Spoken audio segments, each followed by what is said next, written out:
Karena kami dipihaki oleh Disbudpora waktu itu, kami sering mengadakan pameran di Jakarta, di Surabaya, di Semarang. Ada banyak varian produk yang kami kembangkan. Kalau tadi baru kita stiwo sambal bawang, disajikan ala Riston Desa. Warna-warna baru dan dengan kualitas yang lebih bagus. Gitu. Ini perlu sebuah payung hukum. Payung hukumnya ini sebenarnya adalah sebuah peraturan daerah. Peraturan daerah yang mengatur tentang ekonomi kreatif. Ini kalau di tingkat Jawa Tengah sudah ada, Cak Min.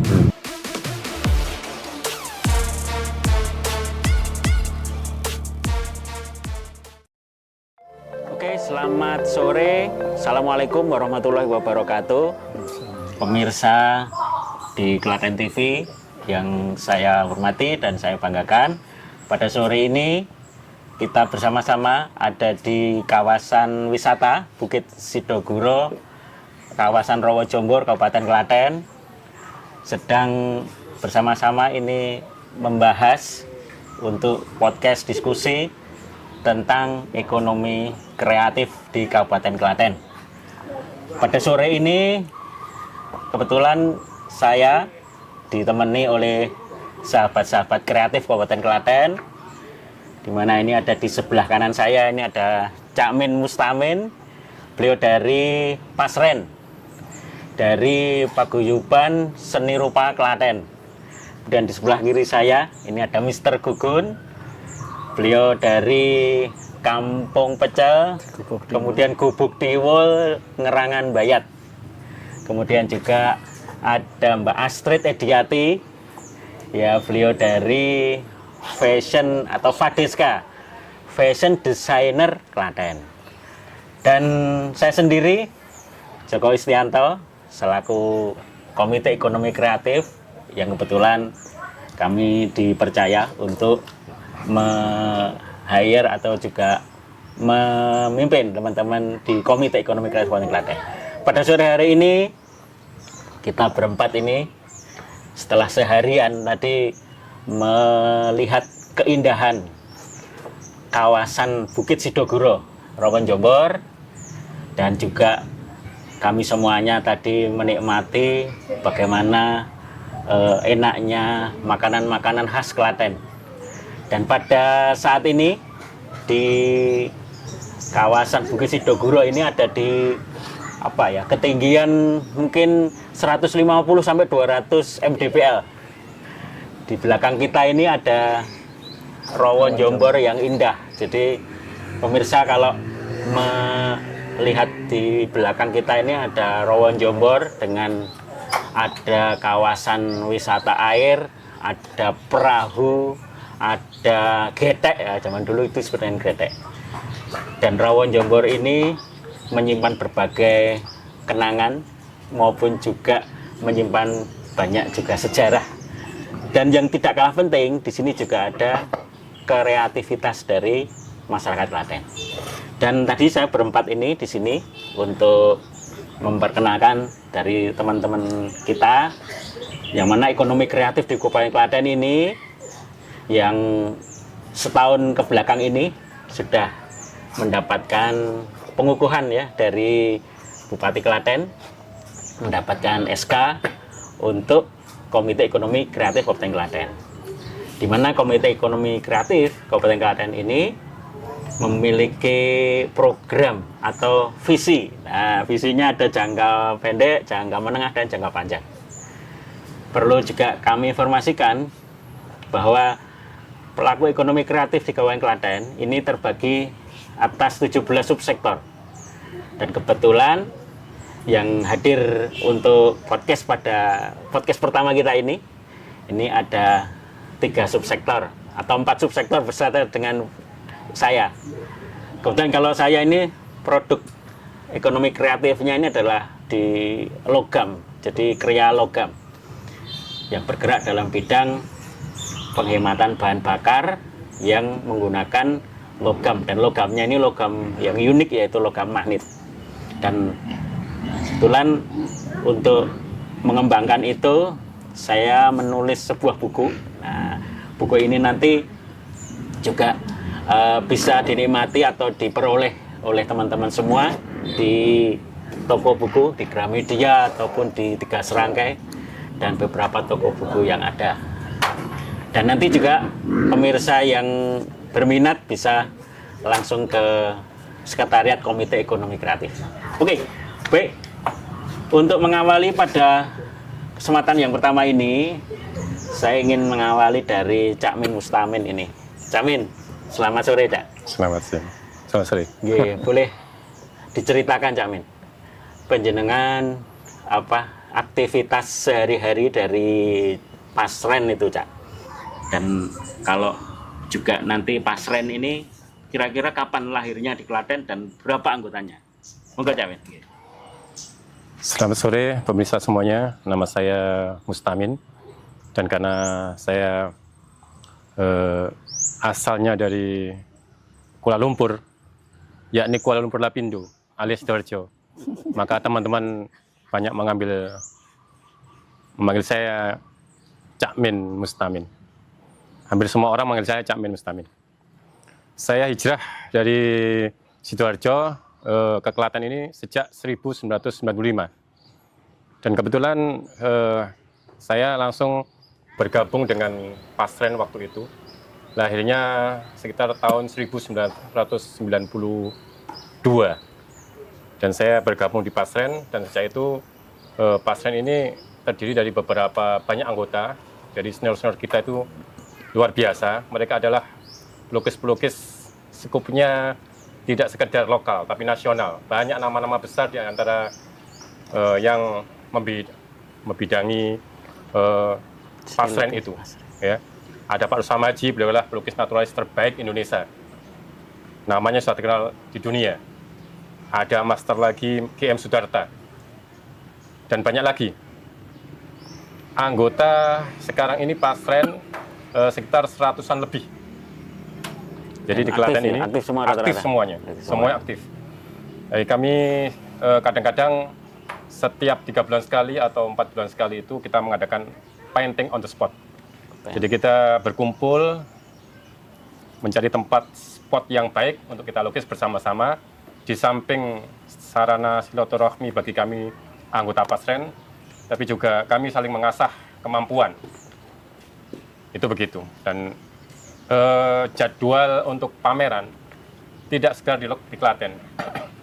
Ada sebagian di antara kami itu sudah pameran nasional, ya. Karena kami dipihaki oleh Disbudbadpora waktu itu, kami sering mengadakan pameran di Jakarta, di Surabaya, di Semarang, di kota-kota besar di seluruh Indonesia. Dan juga ada di antara kami pun sudah pameran ke luar negeri. Pencapaian kami di prestasi juga sangat membanggakan, ya. Ada di antara kami juga pemenang UOB, juga internasional, Osaka, dan seterusnya. Banyak di antara kami adalah dari sisi akademis, mereka lulusan akademis yang terbaik. Juga ada pula yang pelukis-pelukis otodidak. Mereka tidak bisa disepelekan karena kemampuan mereka memang sejak lahir itu dia punya bakat yang sangat luar biasa. Dan kemudian karena punya komunitas Pasren inilah mereka berkumpul, dari situ dia bisa menimba ilmu sangat mendalam, karena di sini adalah gudangnya pelukis naturalis terbaik di Indonesia. Bahkan ketika kami kalau pameran di Jakarta itu kami tidak pernah disepelekan, karena karya kami bisa Anda lihat, ya, baik di media sosial sekalipun kami adalah pelukis-pelukis yang luar biasa. Itu Pak. Ya, Cak Min. Jadi kalau di Klaten ini boleh dikatakan sebagian besar alirannya naturalis, ya. Tapi selain naturalis ada juga enggak, Cak Min? Karena genre kami, pendahulu kami seperti Pak Rusamaji, itu adalah naturalis, maka banyak di antara kami itu memang memilih jalur naturalis. Di samping kondisi geografis kita di Klaten itu orang yang menep, Pak. Menep. Ya. Jadi kesabaran itu dibutuhkan di dalam jalur realis. Maka kami lebih suka memang melukis itu dengan ketekunan, ketelatenan. Sebagai namanya Klaten itu telaten, Pak. Maka kami terkenal sebagai pelukis dari Klaten itulah pelukis-pelukis yang sangat telaten dan sabar. Telaten dan sabar. Tetapi kami jangan lupa kami ada di antara Solo dan Jogja. Betul. Banyak di antara mereka itu lulusan isi Jogja, ISI. UNS, dan isi Jogja dan seterusnya. Betul. Artinya punya disiplin ilmu tentang seni banyak, ya. ya. Banyak di antara kami juga memilih jalur abstrak, Ya, betul. impresionis dan seterusnya. Luar biasa. Lengkap Pak. Dan saya lihat tadi ada beberapa pelaku itu yang mempunyai keahlian yaitu menggambar atau melukis sket ya. Oh ya. Jadi kalau di Sidoguro ini, nah ini juga informasi juga untuk teman-teman yang ingin berkunjung ke Sidoguro atau Bukit Sidoguro. Teman-temannya Cak Min ini, Pak Sren ini juga membuka stand ya, atau membuka istilahnya tempat workshopnya atau sanggarnya ya, sanggar kecil di sekitar pintu masuk Bukit Sidoguro. Di sana ada sket, termasuk Cak Min ini kalau saya amati dari lukisan beliau, ini saya ingin mengeksplorasi Cak Min. Penjenengan banyak melukis tentang seorang ibu-ibu atau simbol. Ini bisa diceritakan ya? Iya. Saya kalau Anda melihat karya saya, kebanyakan hampir seluruh karya saya itu sebagian besar adalah ibu-ibu. Iya. Kenapa demikian? Saya tidak suka bapak-bapak. Saya suka wanita. Normal. Tidak begitu ya, Pak? Ya, selain itu ada juga barangkali Latar belakang saya adalah, belakang. dulu saya waktu saya kecil adalah yatim piatu, Pak. Sehingga karya saya itu sungguhnya adalah jembatan kerinduan saya terhadap ibu saya. Jadi jembatan kerinduan, dalamnya kerinduan saya dengan tingginya perpisahan, Pak. Awalnya begitu. Iya. Jadi makanya kebanyakan dari figur-figur itu semuanya simbok-simbok. Iya, Nah, betul, terus saya sudah besar, tidak lagi melo kan, Pak, tidak lagi haru biru. Ya. Maka saya melihat ketika saya berada di Klaten itu, seorang ibu yang jauh dari gunung, kemudian ia bekerja dengan menjual sesuatu ke pasar itu. Ternyata saya dekat dengan beliau itu, dan dia menceritakan bahwanya anaknya sudah menjadi seorang. Maka saya melihat bahwasanya figur seorang ibu adalah lambang kesabaran, lambang cinta, lambang keuletan, kekuatan, tentu saja keindahan. Disitulah saya mengeksplor seorang ibu itu, betapa kita semuanya adalah lahir dari orang yang sangat kuat, dari seorang ibu. luar biasa. Sejauh ini produk atau karya Cak Min itu yang sudah mengoleksi siapa saja, Cak? Mungkin bisa diceritakan. Banyak di antara selebritis, banyak yang mengoleksi saya, Pak. Pecinta Nah, simbok ya. di samping itu juga ada pejabat-pejabat nasional, Pak. Termasuk, mohon maaf ya, pemimpin sebuah organisasi politik terbesar ya di Indonesia mengoleksi. mengoleksi. Itu banyak, ada banyak di antara mereka koleksi tetap saya. Mereka itu adalah fans fanatik saya. Karena mereka tidak hanya beli 1-2, tapi itu terus setiap kali beberapa periode dia akan beli. Kenapa demikian? Karena lukisan itu, Pak, lukisan itu bukan sekedar hanya sebagai keindahan ruangan, tetapi lukisan itu bisa dipakai untuk investasi ke depan. Itu begitu. Betul sekali. Dan orang yang bisa, pemirsa, orang yang bisa menikmati karya seni ini adalah orang yang dalam tanda petik itu adalah bisa menghargai sebuah keahlian atau sebuah seni. Ya. Dan ini tidak banyak orang, Cak Min. Dan Cak Min ini salah satu dari pelukis Klaten. Ya, saya sebutkan banyak Cak Min, kemudian ada juga junior beliau ini juga yang mengikuti jejak. Dan Mas Ren, kebetulan ini di ekonomi kreatif kan ini adalah satu bagian dari subsektor ekonomi kreatif. Dan tentu harapan Cak Min apa nih? Nah, harapannya untuk kalau saya, Pak, karena saya ini lahir dengan kemudahan dari senior-senior saya, seperti Pak Rusamaji, Mas Kim Sudarta, maka kami pun sebagai penerus dari beliau-beliau itu, maka kami pun juga mengikuti jejak beliau.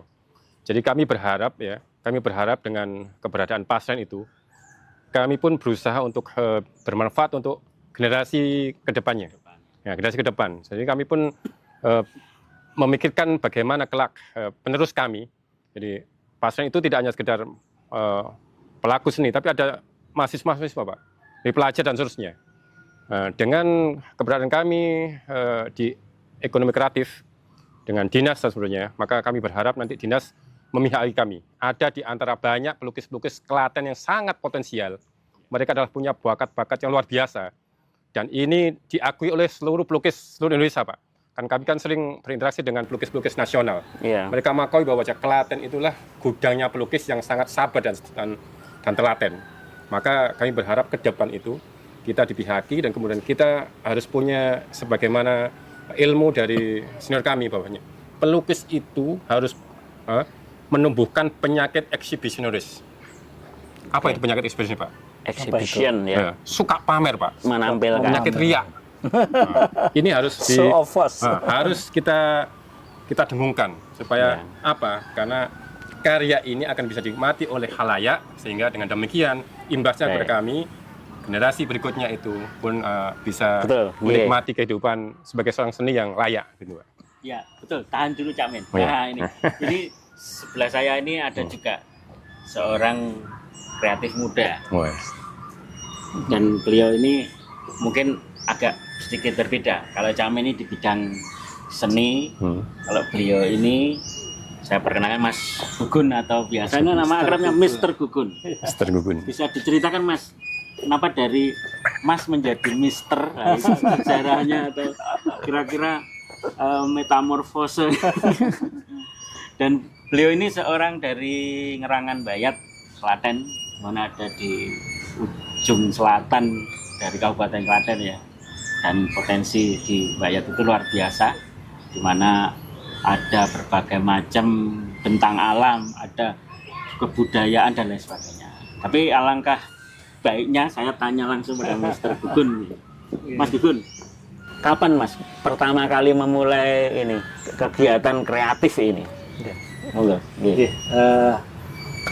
pemirsa, perkenalkan saya Mr. Gugun. Saya jawab tadi kenapa kok saya dipanggil Mister ya Mas? Itu gimana? Ini sebenarnya panggilan sayang dari murid. Saya backgroundnya pendidik Pak Jaka.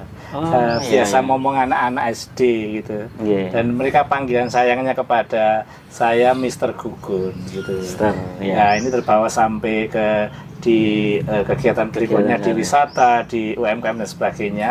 Maka branding saya, istilah kalau orang-orang Klaten manggilnya Mr. Gugun, insya Allah ya ada yang kenal. Juga barangkali biar kalau orang luar negeri itu tahu Gugun itu adalah seorang mister, karena orang luar negeri kadang-kadang ini Mrs. atau Mister.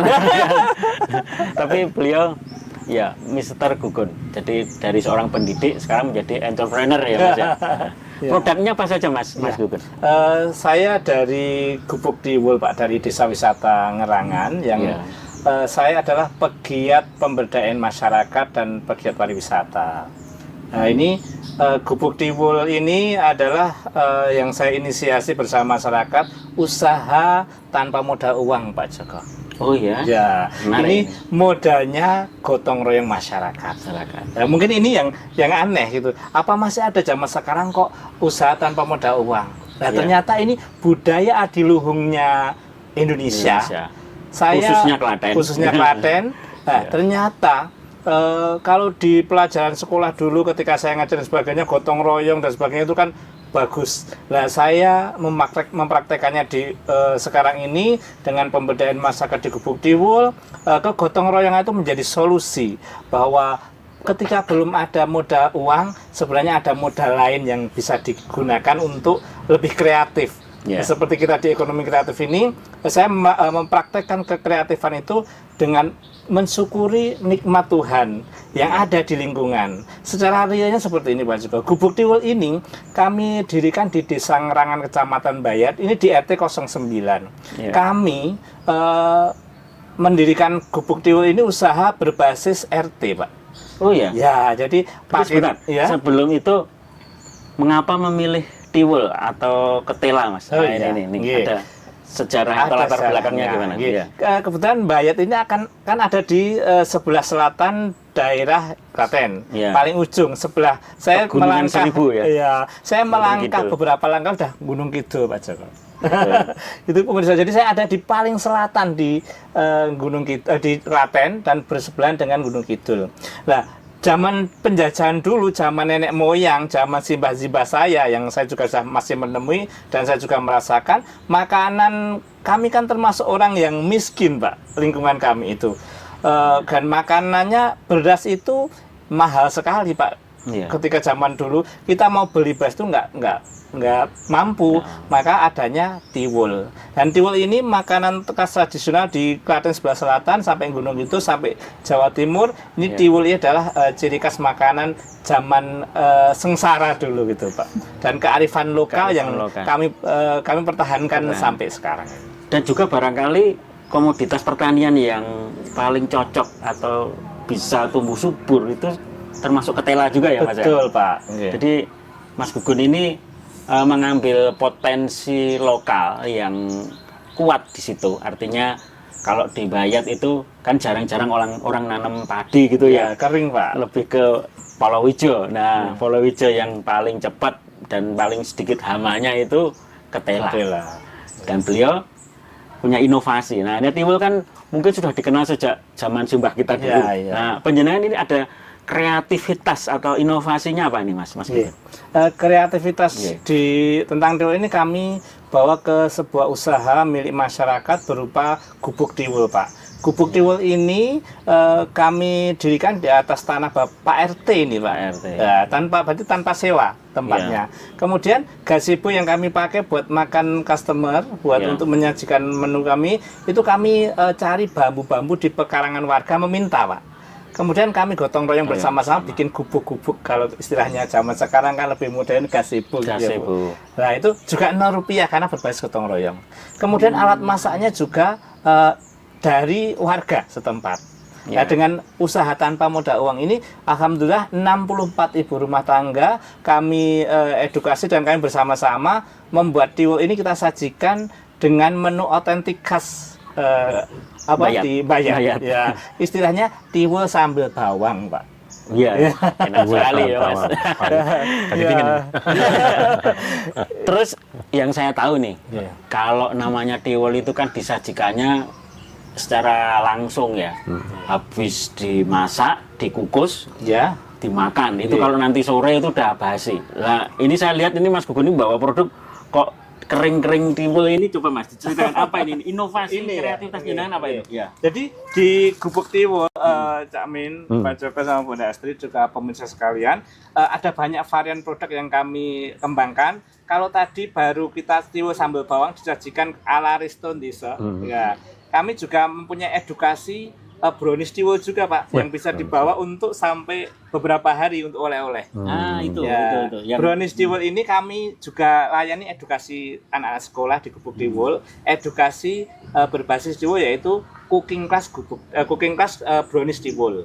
Nah, terus berikutnya kami juga punya produk yang ini bisa dibawa sampai ke luar negeri, bahkan sampai diekspor. Diekspor atau buat oleh-oleh yang kesini wisatawan. Ini namanya tiwul crispy, Pak. Tiwul crispy ini sebenarnya istilahnya Bayat gugik tiwul, Pak. Biar naik level. Nah, ini bisa kita gunakan beberapa penyajiannya dengan kita goreng ala, kalau ada yang bilang cengkaruk atau gugik, itu yang seperti itu juga bisa. Atau mungkin yang benar-benar pengen tiwul biasa untuk dikukus lagi, ini cukup direndam dan bisa dikukus, maka ini sudah jadi tiwul. Seperti itu, tiwul yang bisa dimakan dengan sambal pengganti nasi, Pak. Dan ini rasanya gurih. Kalau ini masih tawar. Masih tawar. Ya, kalau yang kita pakai goreng ini bisa digoreng, dan kami produk lainnya yaitu ini divariasi dengan produk yang gurih atau mungkin juga lainnya pedas atau aneka rasa. Tapi rekomendasi kami lebih yang kearifan lokal, lebih yang cita rasa rempah. Bisa bertahan berapa bulan itu? Ini sampai 6 bulan pun aman. 6 bulan. Jadi kalau 6 bulan itu misalnya di shipping, di ekspor, itu masuk. Karena kan pengiriman itu misalnya sampai ke luar negeri menggunakan kapal itu taruh kata paling lambat 1 bulan. Wah, ini berarti bisa, Mas Gun. Bisa ya. Sehingga ini pemirsa, jadi kreativitas dari para pengurus ekonomi kreatif, kebetulan Bapak dan Ibu kita di depan ini adalah pengurus dari Komite Ekonomi Kreatif Kabupaten Klaten. Sehingga beliau ya memberikan contoh masing-masing produknya dan inovasinya. Terus kembali ke Mas atau Mister Gugun ya. Jadi penjenengan dari produksi juga melakukan edukasi. Sejauh ini sasarannya edukasinya ke mana saja, Mas? Ini yang paling banyak kami melayani anak sekolah Pak, dari TK SD. Kami ada pelayanan cooking class itu dengan pemberdayaan masyarakat, yang pemandunya juga warga lokal dengan anak-anak muda. Kemudian juga mengajak ibu-ibu rumah tangga, mbah-mbah kokinya itu. Kami melayani anak TK SD dan alhamdulillah seklaten hampir sudah melayani berkunjung kami 400 anak, 250 anak ke Gubuk Dewa untuk minta pelayanan cooking class seperti ini. Oke, baik ya. Dan juga sekarang ini kalau pengen ini Tiwul dan aneka inovasinya ini bisa di Sidoguro. Nah, sobat kreatif. Jadi tadi Cak Min ini juga punya galeri ya, stand kecil bersama teman-teman Pasren ini di Selasar Sidoguro. Di Selasar Pariwisata Sidoguro sebagai oleh-oleh ataupun sebagai merchandise. Dan di Mr. Gugun juga ada di sana. Dan disimpan dulu Mas, nanti kita akan masih lanjut untuk bicara. Saya di sebelah kirinya ada Mbak Astrid Ediati. Ya, Mbak Astrid. Tadi saya lihat penjenengan bersama para anak didik ya. Itu memperagakan beberapa fashion yang penjenengan buat atau desain yang penjenengan buat. Bisa diceritakan Mbak, bagaimana awal mulanya Mbak Astrid ini kok menekuni bidang fashion? Nah, ini mungkin bisa cerita dulu sekolahnya apakah di bidang fashion, kok sekarang menjadi seorang desainer dan punya. Tadi saya lihat bagus-bagus loh produk dari itu inovasi luriknya itu. Monggo Mbak. Terima kasih. Assalamualaikum warahmatullahi wabarakatuh. Perkenalkan, nama saya Astrid Ediati. Saya seorang fashion designer di Brita Fashion Studio. Nah, kenapa saya menggeluti dunia fashion? Itu dari tahun 2004. Sebenarnya saya itu autodidak, background saya tidak di fashion, tapi karena hobi dan ternyata memang saya sangat menyukai. Jadi berkelanjutan sampai sekarang menekuni dunia fashion. Kenapa saya memilih lurik? Tadi kan sudah dilihat ya, karya-karya saya itu lurik semua. Karena ingin mengangkat waktu itu di tahun 2005, sebelum lurik seperti sekarang, saya ingin mengangkat lurik Klaten agar bisa menjadi sesuatu yang lebih modern yang mempunyai nilai jual, begitu.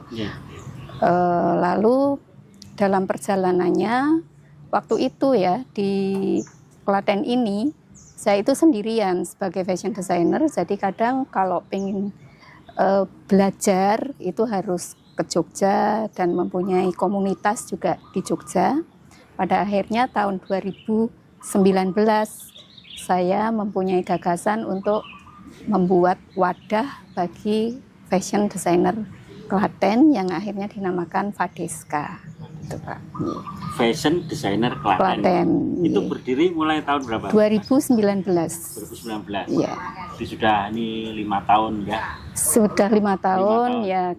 Kami dari 2019 ada kegiatan-kegiatan photoshoot, fashion show, dan pelatihan-pelatihan. Namun waktu pandemi itu sempat berhenti. Part off ya, karena physical distancing dan peraturan-peraturan yang membatasi. Jadi baru memulai lagi kemarin tahun 2023 dengan Klaten Fashion Festival, itu kegiatan kami. Ya, saya tertarik tentang lurik tadi Mbak. Jadi Klaten ini boleh dikatakan adalah salah satu produsen lurik terbesar di Jawa Tengah. Ya. Dan lurik Klaten ini yang kami kenal itu yang memang dulu sejak zaman nenek moyang zaman Rimba itu adalah ATBM, alat tenun bukan mesin.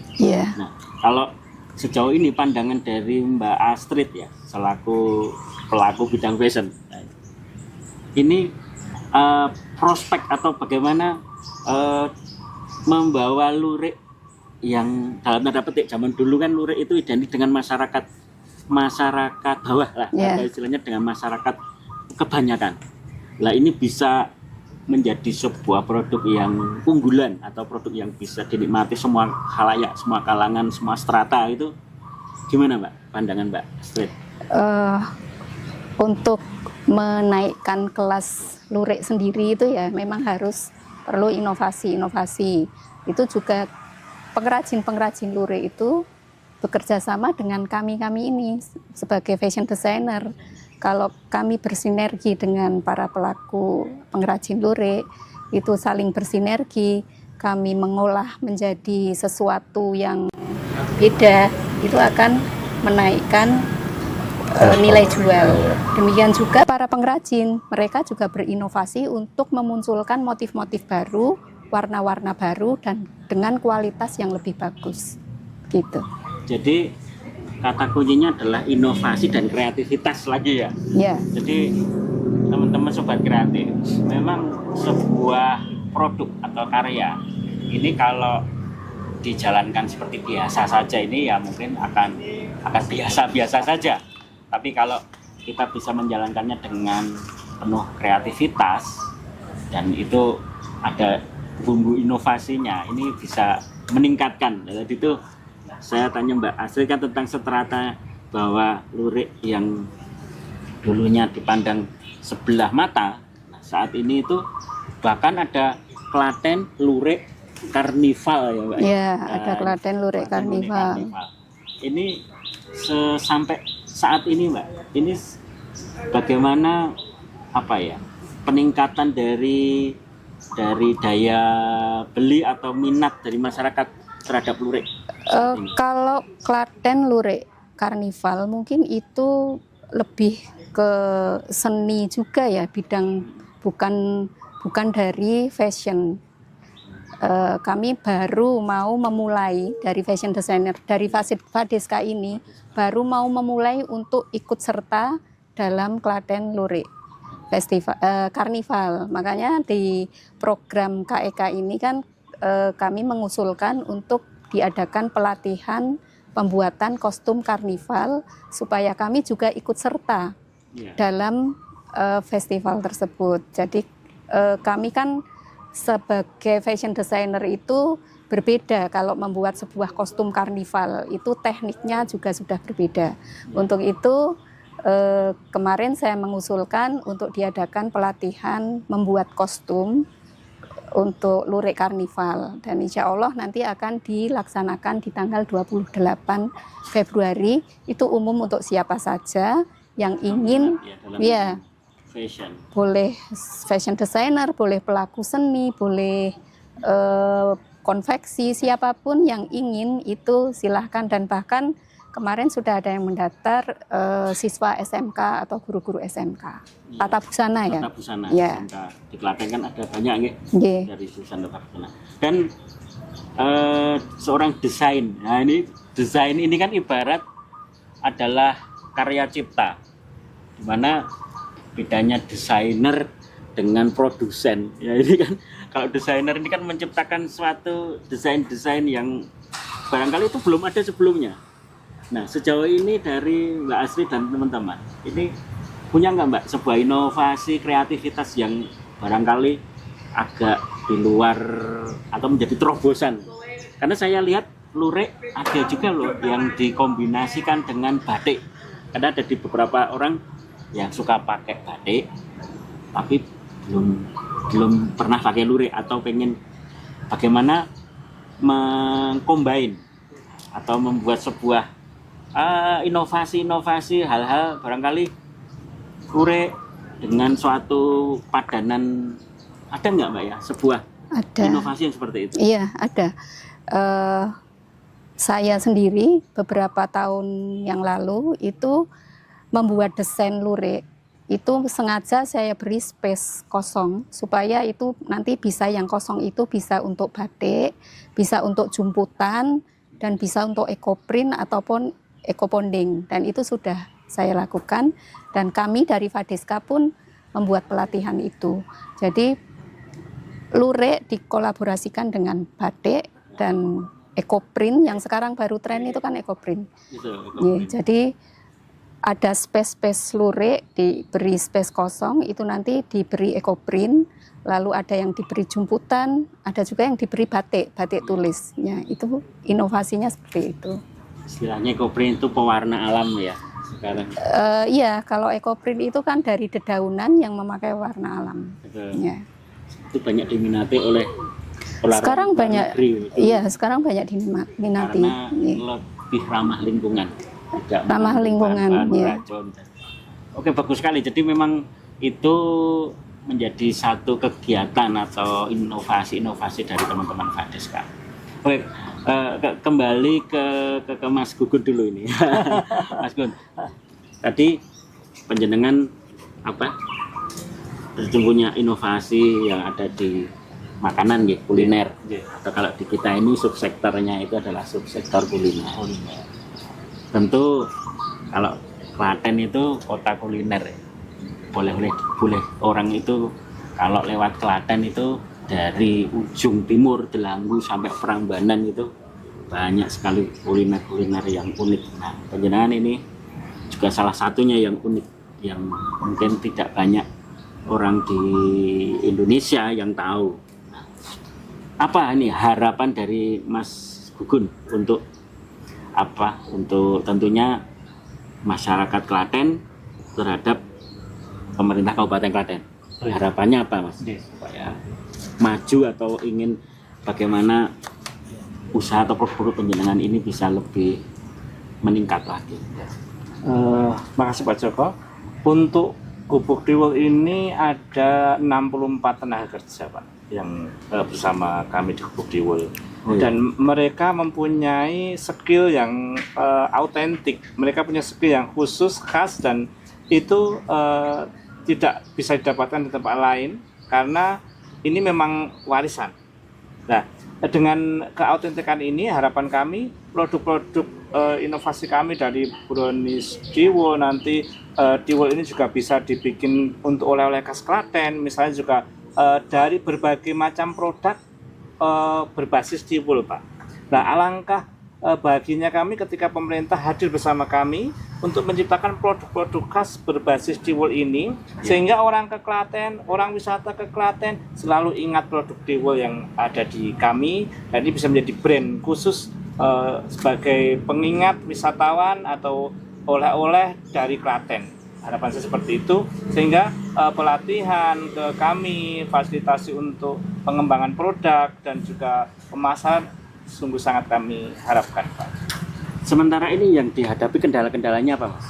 Yang pertama, kalau skill sudah oke, tapi mindset warga ini yang karena orang desa, mereka pengalaman juga terbatas, mereka untuk keberanian untuk berinovasi ini yang perlu di SDM-nya, Pak. SDM kami berbasis ibu-ibu rumah tangga kan mereka juga ibaratnya kurang wawasan. Harapan saya pemerintah datang ke kami untuk menyemangati, untuk mensupport, untuk mengedukasi bagaimana jangan khawatir untuk bergerak demi kemajuan dan kemanfaatan masyarakat utama di Kabupaten Klaten. Jadi sebenarnya kendala itu hampir nggak ada ya. Cuman bagaimana kita mensikapi istilahnya tantangan lah, bukan sebuah hambatan tapi hanya sebuah tantangan. Dan itu sangat inspiratif. Kita dengan modal kegotong royongan, nah ini bisa menyelesaikan masalah-masalah rumit. Ya, ke Cak Min dulu, bentar. Nah, kalau pelukis ini nggak pernah ada hambatan. Tapi pasti barangkali punya sebuah apa ya, sesuatu hal yang itu menjadikan janiku pengen begini nih kok belum. Nah, itu. Sesuatu yang belum diraih atau sesuatu yang ingin diharapkan.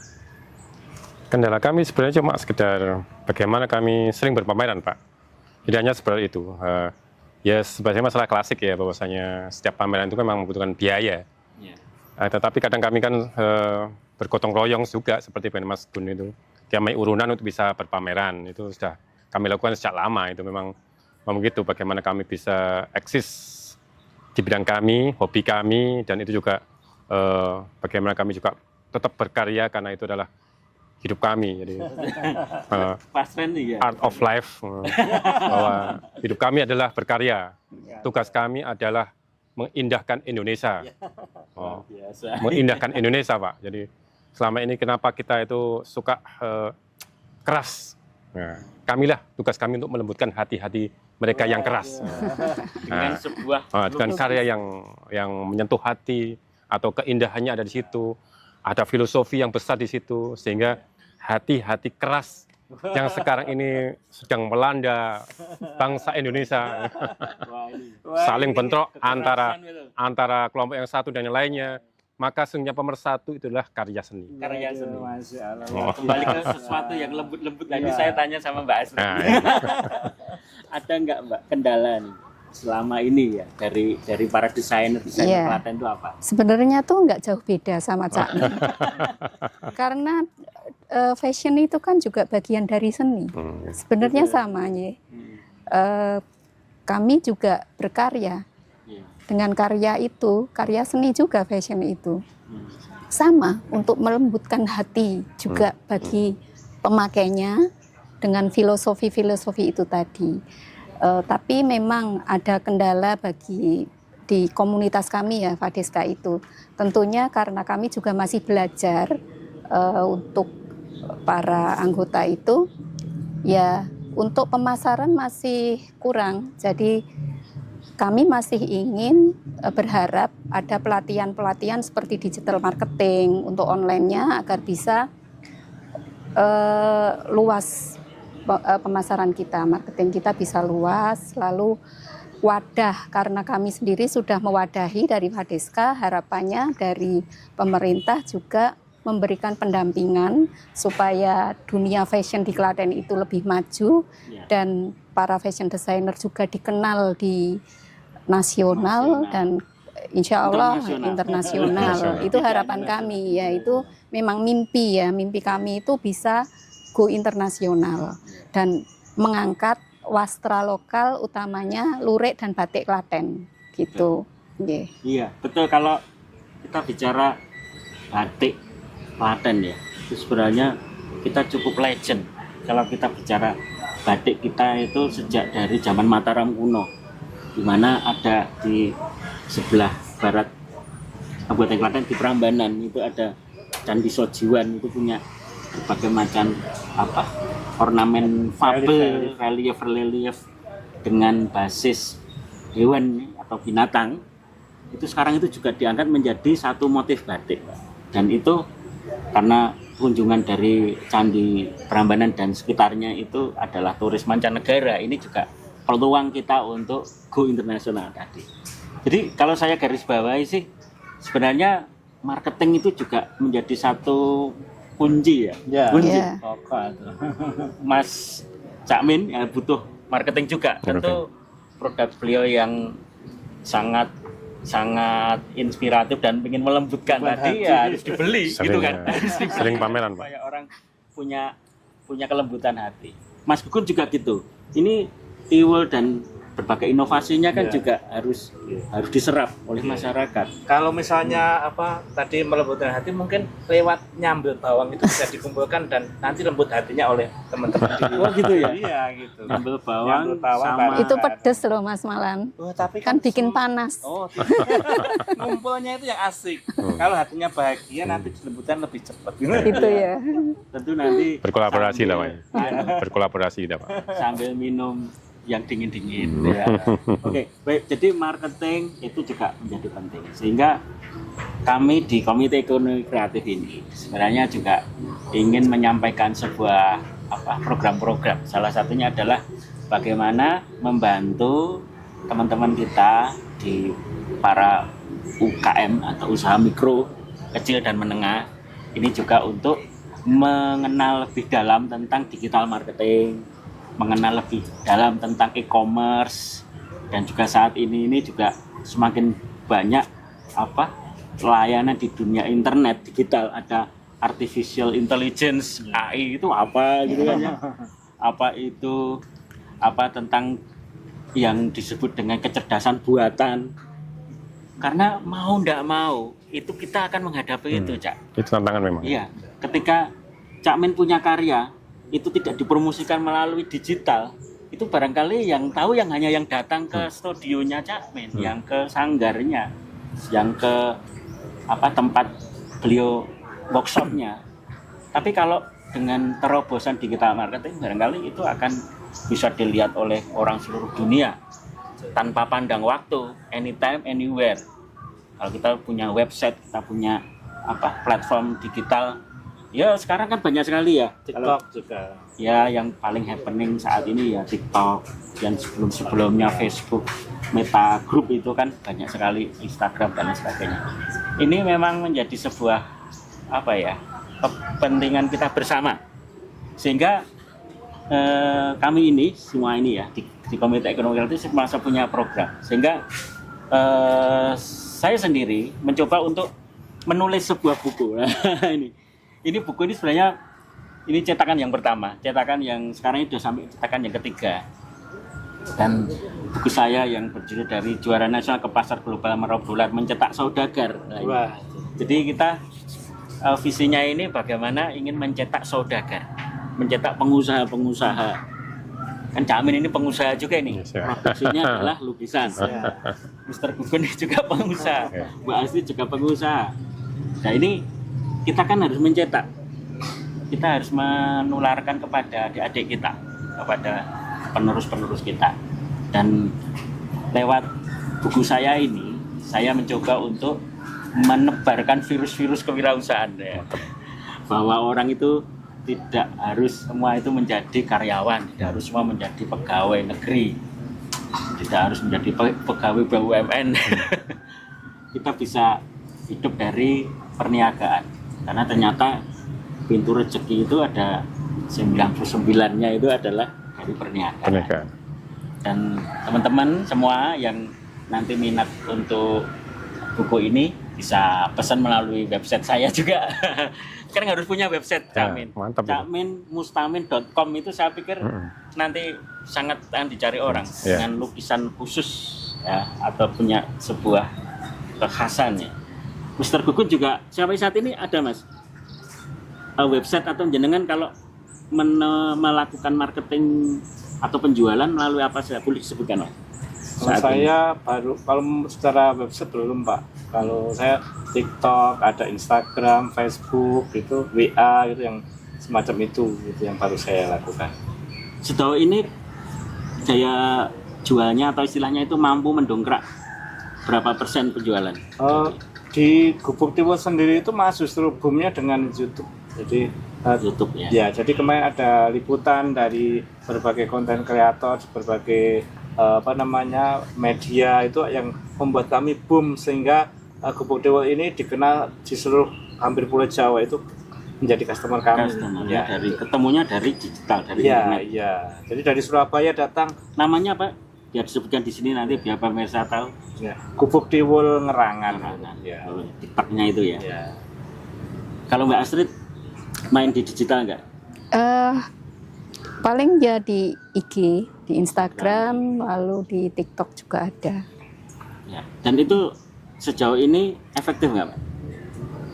Karena kami masih belajar, jadi ya lumayan. Tapi sejauh ini kami masih ada di offline-nya. Iya. Lebih ke offline-nya. Offline-nya yang lebih mendalam ya. Ya. Barangkali memang tadi yang penyanyi aturnya adalah bagaimana digital marketing ya. Nantinya dari teman-teman pelaku itu bisa saling bertukar pikiran. Kebetulan saya pengalaman pribadi sih, saya mendampingi beberapa desa wisata dan juga komunitas pengusaha. Kebetulan aktif juga di Kadin itu, bagaimana mengajak teman-teman itu memasuki dunia digital marketing dengan aman dan juga tanpa biaya yang besar. Karena sebenarnya banyak platform-platform di media sosial maupun marketplace. Jadi ada dua nih, marketplace sama media sosial itu yang bisa kita optimalkan tanpa harus berbiaya.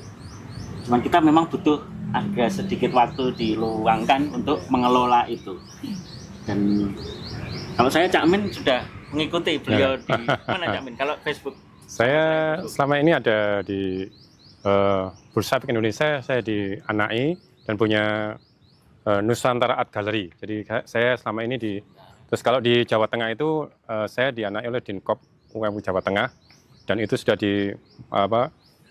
manajer pemasaran kami adalah waktu itu langsung oleh Gubernur Jawa Tengah, Pak Ganjar.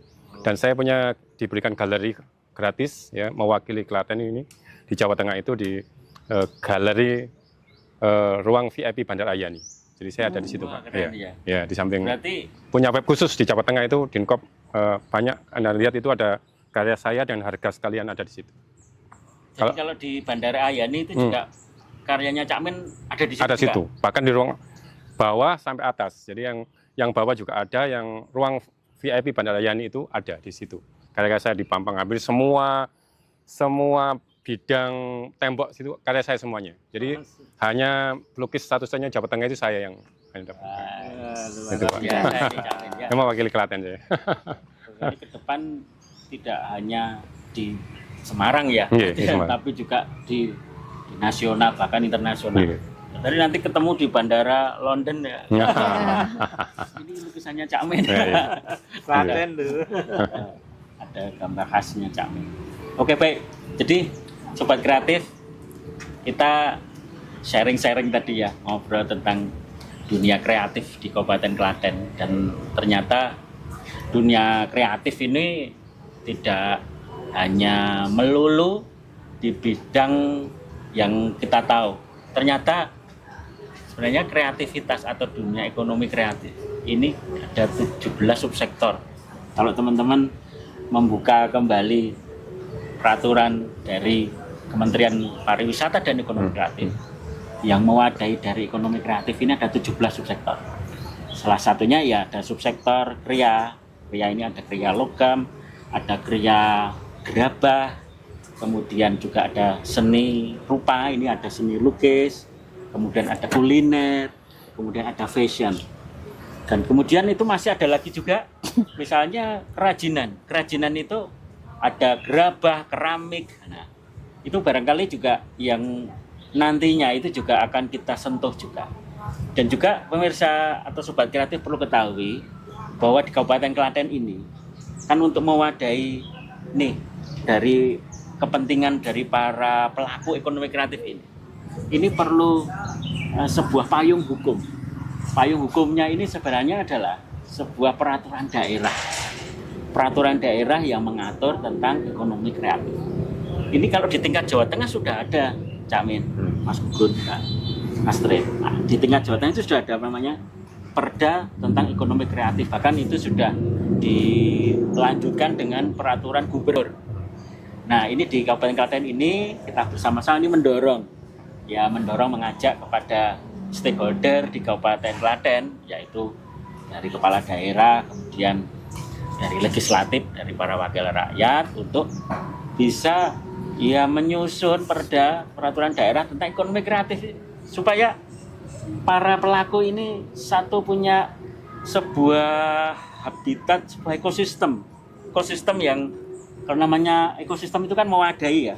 Kita ini kan seperti makhluk hidup ada di satu ekosistem. Di ekosistem itu tumbuh bagus, cocok, habitatnya cocok, sehingga kita ini semua bisa berkembang. Tumbuh dan berkembang. Semuanya berkembang besar, tidak saling merugikan. Nah, ini yang bisa ngatur yaitu dengan sebuah peraturan. Dan ini nantinya kalau peraturan ini sudah terwujud, itu teman-teman itu bisa menjadi punya sebuah payung hukum. Namanya payung hukum itu nanti apa-apa itu penak. Ada hujan kita bisa berteduh, ada panas kita tidak kepanasan. Namanya payung ya. Sehingga ini sangat penting. Sehingga ya kami mendorong, kami mengajak, kami menghimbau, bahkan kami membantu bagaimana Perda ekonomi kreatif di Kabupaten Klaten ini bisa terrealisasi. Karena salah satu visi dari ekonomi kreatif atau Komite Ekonomi Kreatif Kabupaten Klaten ini adalah mewujudkan Klaten sebagai kabupaten kreatif. Apa sih pentingnya sebagai kabupaten kreatif? Ini tadi, kalau kita ini sudah dicanangkan sebagai salah satu kabupaten kreatif, karena tingkatannya kan ada di Sekup Jawa Tengah, kemudian di Sekup nasional di seluruh Indonesia. Itu kita ini akan terhubung dengan komunitas-komunitas kabupaten kreatif di seluruh Indonesia. Mana kalau para orang kreatif itu ngumpul pasti ada ide baru kan. Seperti tadi idenya Mbak Astrid tentang fashion, tentang lurik itu nanti akan nyekrup dengan kabupaten atau kota lain. Dan itu tidak hanya di tingkat Indonesia saja sebenarnya Kak. Jaringan kabupaten kota kreatif itu ada di seluruh dunia. Dinaunginya dalam UNESCO. Jadi kalau nanti kita ini bisa jadi kabupaten kreatif di tingkat kabupaten, di tingkat provinsi, kemudian di tingkat nasional dan di tingkat dunia. Seperti Kota Solo itu sudah masuk di tingkat dunia itu. Dan kalau sudah masuk di tingkat dunia ini yang datang ini tidak hanya orang-orang Indonesia, tapi orang dari seluruh dunia. Karena mereka melihat Klaten ini ada kreativitas apa? Ada sesuatu yang itu bisa mereka datang kalau mereka singgah di Klaten, nginep di Klaten ya, makan di Klaten, syukur berinvestasi di Klaten. Nah ini yang untung ini tidak hanya masyarakat, pemerintah juga untung, dapat pajak. Kemudian para yang pemilik bisnis pun juga untung. Barangkali hotelnya juga laku, kulinernya laku. Ke sini pengen beli merchandise, oleh-oleh, baju. Ke sini pengen nyari yang sejuk-sejuk tadi, lukisan. ini dampaknya luar biasa. Sehingga Kabupaten Kreatif ini sesuatu yang sederhana tetapi ini sangat penting. Karena nantinya akan mendorong banyak sektor itu akan tumbuh. Ya minimal di sektor yang kita bicarakan tadi ini. Padahal ada 17 sektor lain yang itu bisa tumbuh juga. Dan kali ini mungkin kalau untuk di podcast ini adalah podcast yang perdana ya. Barangkali nanti di ke depan lagi akan ada lanjutan untuk bagaimana kita mengeksplor dari para pelaku di subsektor ekonomi kreatif yang lain. Dan tentu harapan saya dan juga harapan dari pelaku ekonomi kreatif semua yang kita lakukan ini bisa memberi manfaat untuk banyak orang ya. Karena sebaik-baiknya manusia itu adalah manusia yang bisa bermanfaat untuk orang lain. Dan semoga apa yang saya sampaikan ini bisa menjadikan hal yang baik. Tapi sebelum itu saya minta 1 menit closing statement nih dari masing-masing nih, dari Cak Min dulu. Closing statement 1 menit. Bahwasanya seni rupa adalah dia memang bidang khusus yang mana Tuhan ciptakan kami adalah untuk memperindah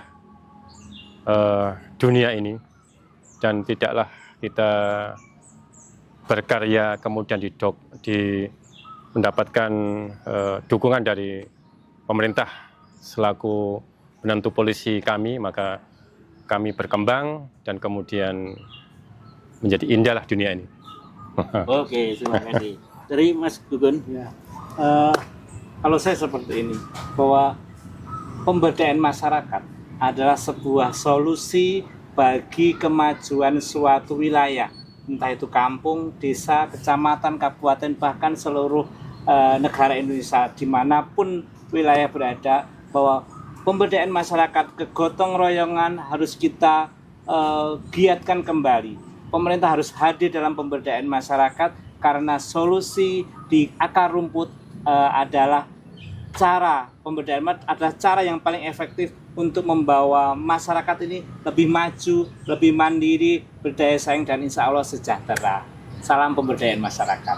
Iya. Mbak Astrid, closing statement-nya. Ya, marilah kita saling berkolaborasi, bersinergi untuk membuat karya, tetap semangat, dan marilah kita berkarya dengan penuh cinta. Oke, baik. Demikian Sobat Kreatif Kabupaten Klaten dari kawasan pariwisata Bukit Sidoguro. Saya Joko Istianto selaku Komite Ekonomi Kreatif menyampaikan selamat bertemu kembali untuk podcast kita yang akan datang. Salam kreatif.